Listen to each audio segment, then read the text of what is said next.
শ্রীমন চৈতন্য মহাপ্রভুর চরণে শত সহস্র কোটি শ্রদ্ধা মিশ্রিত বিনম্র ভক্তিপূর্ণ প্রণাম নিবেদন করে আজকে আমরা ভগবত কথার সাধনে ব্রতী হয়েছি। জয় নিতাই জয়, জয় সুদর্শন, জয় শ্রী রাধেশ্বর।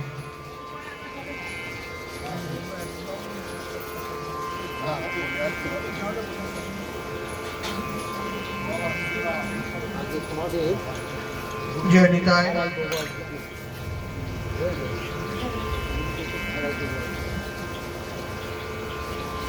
জয় সুদর্শন।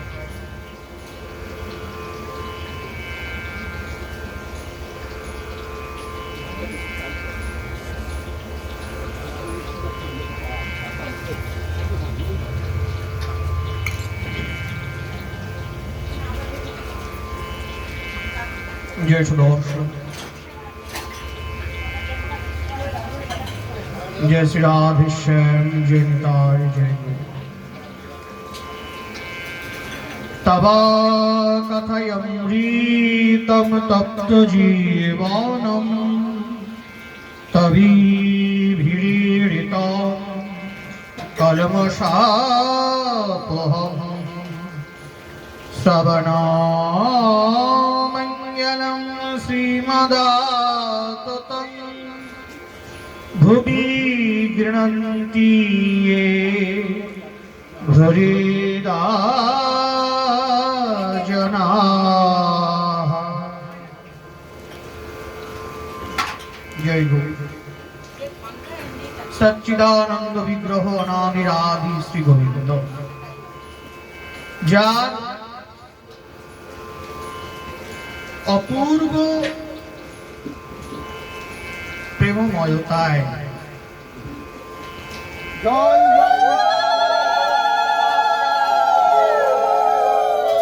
এবং প্রেম মাধুর্যতায়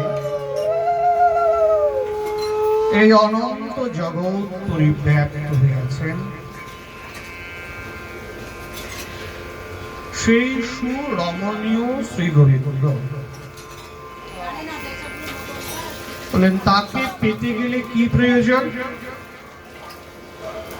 বলছেন তাকে পেতে গেলে সর্বাগ্রে যেটি দরকার সেটি হচ্ছে ভক্তি। সর্বাগ্রে কি প্রয়োজন? বলেন ভক্তিটা দরকার। বলেন যদি কারোর মধ্যে এই ভক্তিটি সঞ্চারিত হয়ে যায় তারপরে কি করা যাবে? বলছে যে দেখো এই ভক্তিটি পরিপক্ক হয়ে গেলে ধীরে ধীরে ধীরে ধীরে প্রেমটা এসে জন্ম লাভ করবে। এই প্রেম যতক্ষণ আমাদের হৃদয়ে এসে না পৌঁছবে ততক্ষণ শ্রী গোবিন্দের এই প্রেমময় সত্তাকে আমরা সম্পূর্ণভাবে উপলব্ধি করতে পারব না। বললেন ভক্তি রসামৃত সিন্ধু গ্রন্থে, এই ভক্তি রসামৃত সিন্ধু গ্রন্থে গ্রন্থকার তিনি আমাদেরকে প্রেমের উদ্দীপন সম্পর্কে জানিয়েছেন যে ভগবত চরণে কি করলে প্রেমের উদ্গীরণটি ঘটে। প্রেমের উদ্দীপন যা যা দর্শন করলে, যা যা শ্রবণ করলে শ্রী গোবিন্দের দিকে আমাদের মনটা প্রেম পূরিত ভাবে ধাবিত হবে। তাহলে কোনটি? প্রথমে বলছেন শ্রীকৃষ্ণের পরিধান এবং মালা, গোবিন্দের পোশাক, ড্রেস। আমরা পোশাক পরে থাকি, গোবিন্দ পোশাক পরে, কিন্তু আমাদের পোশাক এবং শ্রী গোবিন্দের পোশাকের মধ্যে কোটি গুণ তফাৎ। গোবিন্দের পোশাক কথা বলতে পারে কি? হ্যাঁ,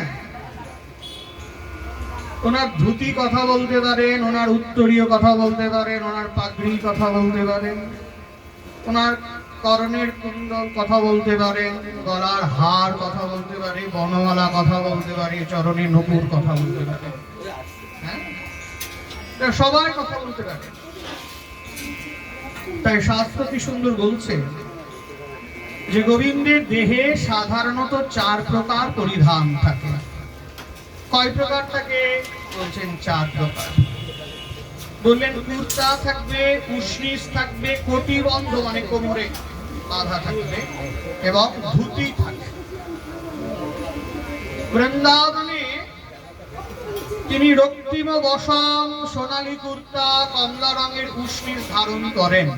ভাবো তো কি অপূর্ব সুন্দর দেখতে লাগবে। আমরা গোবিন্দের থেকে ফ্যাশন শিখেছি, তাই না? আমরা ইংরেজিতে ফ্যাশন বললে আমরা বুঝতে পারি, কারণ কিছু শব্দ আছে ইংরাজিটা বললে আমরা যে ভাবটা আসে বাংলা বললে আসে না, কারণ সেগুলি বাংলা জোর করে তৈরি করা হচ্ছে। হ্যাঁ, ব্যাকরণবিদরা বলেছেন এই ইংরাজির এই প্রতিশব্দটা থাকলে ভালো হয়, সেই ইংরেজি দিয়েই বলা যায় ফ্যাশন। হ্যাঁ, দারুণ লাগে, সুন্দর। বলে গোবিন্দ হাঁটুর উপরে ধুতি পরে থাকে, তাতেই যেন মনে হয় কত অপূর্ব প্রেমবান। সবকিছু সাজানো গোছানো, তাই না? অপূর্ব সুন্দর। অনন্ত কোটি ব্রহ্মাণ্ডের শ্রেষ্ঠ প্রেমিক এবং সৌকুমার্য পুরুষ, কত সুন্দর হবে বলো। রূপ গোস্বামী পাদ তিনি লিখছেন তার গ্রন্থে অসমর্থ রূপশ্রী বিস্মাপিত চরাচর। গোবিন্দের রূপটি কেমন? বলে আমরা যত সুন্দর হই না কেন 80 বছর বয়সে আর 20 বছর বলে মনে হয়, যতই চেষ্টা করি, কিন্তু অনন্ত কোটি কাল ধরে গোবিন্দ সেই 14 বৎসর বয়সের একটি কিশোরের মতোই রয়েছে। এই জন্য তিনি সত্য। আমরা সত্য নই, আমাদের শরীরে পরিবর্তন আছে, আমরা নিশ্চিহ্ন হয়ে যাব, আত্মা থেকে যাবে দেহ বিলীন হয়ে। হ্যাঁ, অসমর্থ রূপশ্রী বিস্মাপিত চরাচর। সমর্থ নয়, এই জগতের সঙ্গে তার কোনো তুলনাই করা চলে না, কোনো বস্তুর সঙ্গে গোবিন্দের তুলনা করা চলে না। অসমর্থ রূপশ্রী বিস্মাপিত চরাচর, সেই এত সুন্দর রূপ সৌকুমার্য। বিস্মাপিত চরাচর, চরাচর বিস্মিত হয়ে যায় সেই রূপকে দর্শন করে। তাই রাধারানী এক জায়গায় তিনি বলছেন, রূপ লাগি আঁখি ঝুরে গুণে মোর ভোর, প্রতি অঙ্গ লাগি কান্দে প্রতি অঙ্গ মোর, হিয়ার পরশ লাগি হিয়া মোর কান্দে, পড়ানো প্রীতি মোর স্থির নাহি বান্ধে। এত সুন্দর রূপ।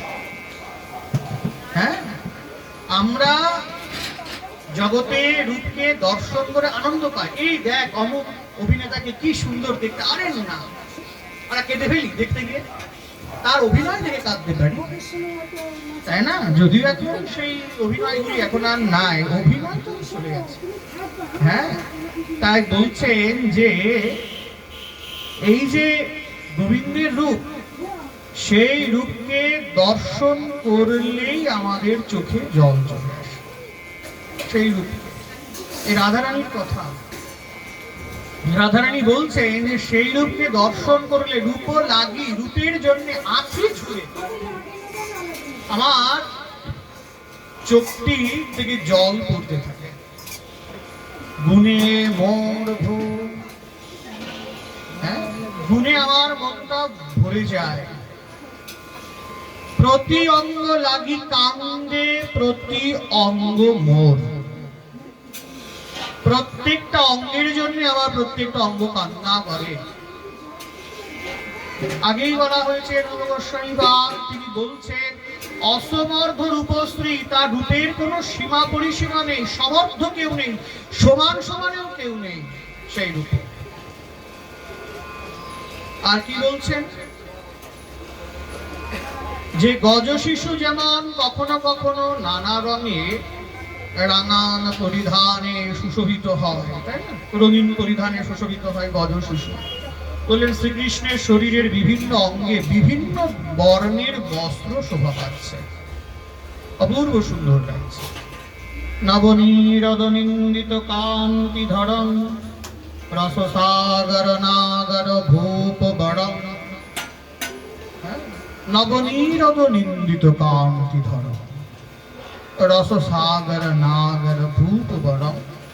শুভ বঙ্কিম চারু শিখণ্ড শিখম ভজ কৃষ্ণ নিধিন ব্রজরাজ সুতম। এত অপূর্ব সুন্দর। বলছেন যে শ্রী গোবিন্দে যে কেশ রাশি মানে চুল, চন্দন চর্চিত ফুলমালায় শোভিত সুন্দর পোশাক পরিহিত তার শ্রী অঙ্গ। কুঞ্চিত কেশকে এক কথায় কি বলে, কুন্তল বলা হয়। সামনের চুলগুলো বেশ কুঞ্চিত। তোমরা এখন থেকে লক্স কাটা বলা, ওটা আমাদের কাটতে হয় ওনার এমনিতেই। অপূর্ব সুন্দর অবনী নির্মিত। আমার আগে ছিল, এখন আর চুল নাই, বললেও তো বিশ্বাস করবে না। আর করতে হতো না, এমনি চুল আঁচড়ালে ঝুলে আসতো, নেই আর কি করে বলি। হ্যাঁ, তো যাই হোক, এবং খুব সুন্দর করে তিলক পরিধান করতেন। তিলক পরিধান কেন করতেন না, মা ভাবতেন তিলক করলে আমার সন্তানের অমঙ্গল নাশ হবে, এই জন্য করতেন। সন্তানের অমঙ্গল নাশ হয়ে যাবে, এই জন্য তিলকটা পরিয়ে রাখতেন। আর তার তাম্বুল চড়বনকে আকল্প বলা হয়, পান। বলছেন শ্রী গোবিন্দের যে মস্তক, তার মধ্যভাগে ঝুঁটি বাঁধা, সেখানে কখনো কখনো ফুল গোজা থাকে, আর চুলগুলো বেশ ঘাড় পর্যন্ত। কি সুন্দর লাগে, দেখলেই মন ভরে যাবে। তুমি সুন্দর তাই চেয়ে থাকি প্রিয়, সে কি মোর অপরাধ। সৌন্দর্যময় পুরুষ তো, হ্যাঁ, যদি নয়ন মুদে থাকি অন্তরে গোবিন্দ দেখি, নয়ন মুদিয়া দেখি শ্যামী। যারা বিগ্রহ সাজাতে ভালোবাসে, কোনোদিনই তাদের মন ভরে না। এই জায়গাটা একটু মনে ভালো, এই পোশাকটা এরকম করে কুচিটা দিলে ভালো হতো, মানে কি করলে গোবিন্দের প্রীতি লাভ হয়, এই দিকে মনটা, তাই না? বলছেন এইভাবে শ্রী গোবিন্দ বিভিন্ন সময়ে বিভিন্ন ভাবে কেশবিন্যাস করেন। তার শ্রী অঙ্গের চন্দনের প্রলেপ সাদা, এবং সেটি যখন জাফরান মিশ্রিত হয় তখন তার রংটা হয়ে যায় হলুদ। কি অপূর্ব, সুন্দর করে সাজিয়ে। হ্যাঁ, যমুনার স্থির জল, সেই যমুনার জলে গিয়ে গোবিন্দ নিজের রূপটাকে দেখছেন। পাশে সুবল আছে, সুবলকে বলছেন যে দেখ সুবল, আমাকে দেখে মনে হচ্ছে খুব সুন্দর লাগছে, আমি সেই জন্য ভাবি যে জগতে সবাই কেন আমার দিকে তাকিয়ে থাকে। পশু পাখি তারাও তাকায়, ব্রজ গোপিকাগণ তাকায়, ব্রজ বধুরা তাকায়, ব্রজ মায়েরা তাকায়, গোপ বালকেরা তাকায়, গোপেরা তাকায়, স্বর্গের দেবতারা পর্যন্ত নাকি আমাকে দেখতে ছুটে আসে। আমি আজকে বুঝতে পারছি যে কেন তারা সবাই আমার দিকে তাকায়। কেন তাকায়? বললেন যে আমি দেখতে পাচ্ছি আমাকে দেখতে খুব সুন্দর, আর মুখটা খুব মিষ্টি, হ্যাঁ খুব সুন্দর আমার। তাই বলছেন যে হ্যাঁ, বলছে আমি ভাবছি সেই জন্য আমার দিকে তারা সবাই তাকিয়ে থাকে। সুবল বলছেন যে হ্যাঁ, তোকে দেখতে এত সুন্দর লাগছে এটা সত্যি, কিন্তু প্রথম থেকে তুই এত সুন্দর ছিলিস না। প্রথম থেকে ছিলাম না? বলেন না। তবে কি করে হলাম বল?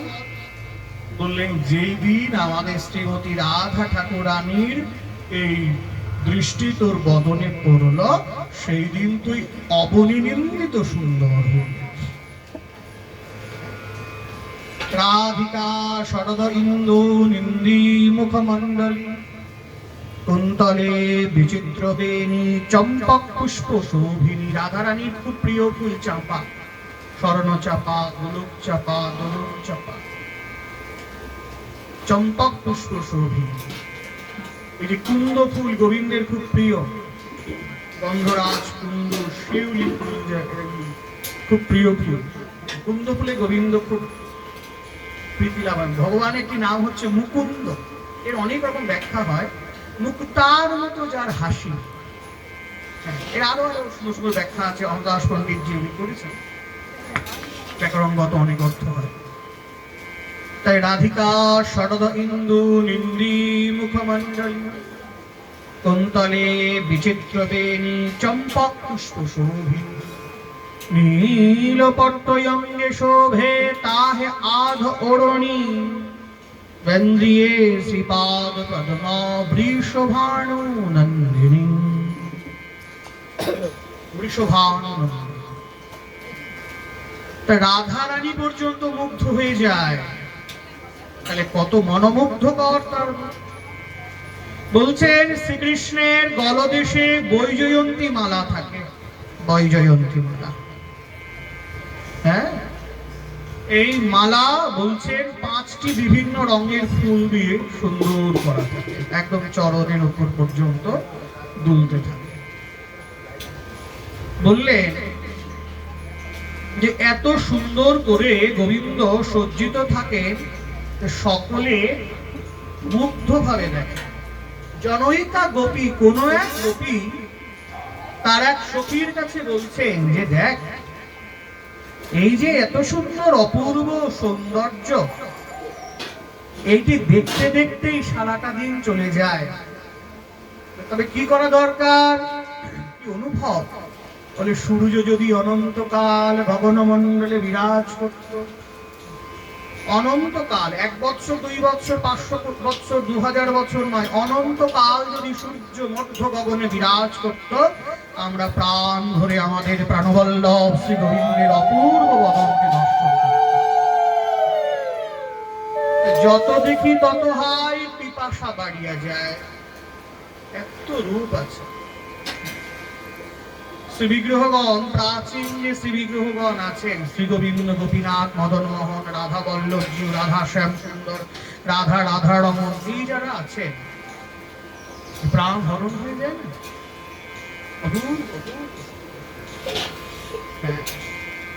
তাই বলছেন যে তার কিরীটি, তার কুণ্ডল, তার কণ্ঠহার, চতুর্বিধ পরিধান, মাথায় বলয়, কুম্ভুরীয়, চরণের নুপুর, তার বাঁশি, হীরাখচিত কুণ্ডল, মুক্তার কণ্ঠহার, হাতের বালা, সমস্ত কিছু সৌন্দর্য।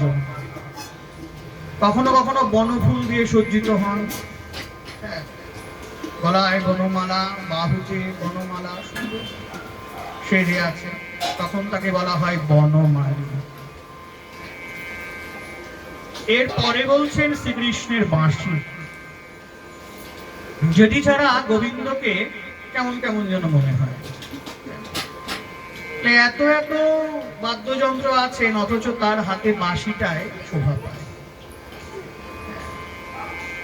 সুরত বর্ধনং শোকনাশনং সরিত বেনুনা সুষ্ঠ চুম্বিতং ইতর রাগ নৃণাং বিতর বীর নস্তে অধরমৃতা। অপূর্ব শ্লোক। ব্রজগোপিকাগণ বলেছিলেন রাস মঞ্চে, রাসে যখন ভগবান শ্রী গোবিন্দ অন্তর্হিত হচ্ছেন, সেই সময়কার ব্রজগোপিকাগণের বিরহ আত্মিকী। সুরত বর্ধনং, তনুবন করে ক্ষোভ, বাড়ায় সুরত লোভ, হর্ষ শোক ভাবাদি বিনাশয়। এত সুন্দর সেই বাঁশির সুর। বলছেন শ্রীকৃষ্ণ 3 প্রকারের বাঁশিটা বাজান। এই যে লীলা কীর্তন হবে না, এখন যিনি কীর্তনিয়া তিনি খুব সিনসিয়ার হিসেবেই কীর্তনটা করবেন, আমরা আশা রাখি। কারণ আমি ভাবছি যে বেনু বলে দিলাম, কখনো মুরলী বলে দিলাম, এরকম উল্টো পাল্টা বলে হয় না। প্রত্যেকটা আলাদা আলাদা সময়ে আলাদা আলাদা প্রয়োজনে বাজে। বাঁশি সবই, বেনুকেও বাঁশির মধ্যে ফেলা যায়, বংশুলিকেও বাঁশি বলে, বংশীকেও বাঁশি বলে, মুরলীকেও বাঁশি বলে, কিন্তু গোবিন্দ বিশেষ বিশেষ প্রয়োজনে বিশেষ বিশেষ বাঁশিটি তিনি বাজান। আমাদের এমনটা যেন ধারণা না হয় যে 24 ঘন্টায় একই বাঁশি বাজছে, তা কখনো হয়। হ্যাঁ, বললেন যে বেণু অত্যন্ত ছোট হয়, অত্যন্ত ছোট, ধর এতটা, আর বললেন 6 ইঞ্চির উপরে হবে না, 6টি ছিদ্র থাকে বেণু। বলে বেণু বাদনরত শ্রী গোবিন্দ আছে না, বলি না। আর মুরলীর দৈর্ঘ্যটা ওর 3 গুণ বড় হয়, 18 ইঞ্চির কাছে হয়ে যায়। এক প্রান্তে একটা ছিদ্র থাকবে, তার গায়ে একটা, দুটো, তিনটে, 4টি ছিদ্র থাকবে। এই মুরলী কেমন? বলছেন যে অতি মনোমুগ্ধকর। বংশী বলে ওর থেকে একটু ছোট হবে, 15 ইঞ্চি মতো, 9টি ছিদ্র থাকবে। শ্রী গোবিন্দ প্রয়োজন অনুসারে এই 3 রকমের বাঁশি বাজান। আরেকটা বাঁশি আছে বেশ লম্বা, তাকে বলা হয় সম্মোহিনী। আরো লম্বা বাঁশি বলে আনন্দিনী, আরো লম্বা বলে আকর্ষণ। রাসমঞ্চে বাজিয়েছেন, 300 কোটি ব্রজগোপিকাগণ আকর্ষিত হচ্ছে। যখন যেমন প্রয়োজন হয় তখন তেমন এই বাঁশিটা তিনি বাজান। অপূর্ব বাঁশির সুর। এরপরে বলছেন শ্রীকৃষ্ণের শুঙ্গ। বলছেন শ্রীকৃষ্ণ মহিষের শিংকে শুঙ্গ রূপে ব্যবহার করেন। হ্যাঁ, মহিষের শিং। বলে এই যন্ত্রটি সর্বদাই খুব সুন্দর করে পালিশ করা হয়, সোনার পাত দিয়ে বাঁধানো থাকে, মাঝখানে একটা ছিদ্র থাকে, সে বলে সিংহা বলি আমরা, তাই না? এটা বললে আমরা ভালো বুঝি। কি সুন্দর একটা ঘটনা দেখো। বলছেন এই যন্ত্রটি নিয়ে তারাবলী নামে এক ব্রজগোপিকা, সেই ব্রজগোপিকার নাম হচ্ছেন তারাবলী। তো এই যে তারাবলী, তিনি বলছেন যে কৃষ্ণের বংশীরূপ পরম বিষধর সর্প, এটা একটা রূপকধর্মী কথা। শ্রীকৃষ্ণের বাঁশিকে সাপের সঙ্গে তুলনা করেছে। বলছেন যে সেই কৃষ্ণের বাঁশিরূপ পরম বিষধর সর্প তারাবলীকে দংশন করে দিয়েছে। সাপে দংশন করলে তো তোমার প্রাণটা যায়, তাই না? বাঁচার আশাটাই নাই। তারাবলী কি বলছেন? কোন সাপে তাকে দংশন করেছে? শ্রী গোবিন্দের বংশীরূপ সর্প। বাঁচাতে তো হবে, বাঁচবে কি করে? সেইখানে তারাবলী বলছেন যে সেই বিষ নিরসন করবার জন্য তিনি গোবিন্দের হাতের শুঙ্গ থেকে বললেন নিঃসৃত দুগ্ধ পান করেন।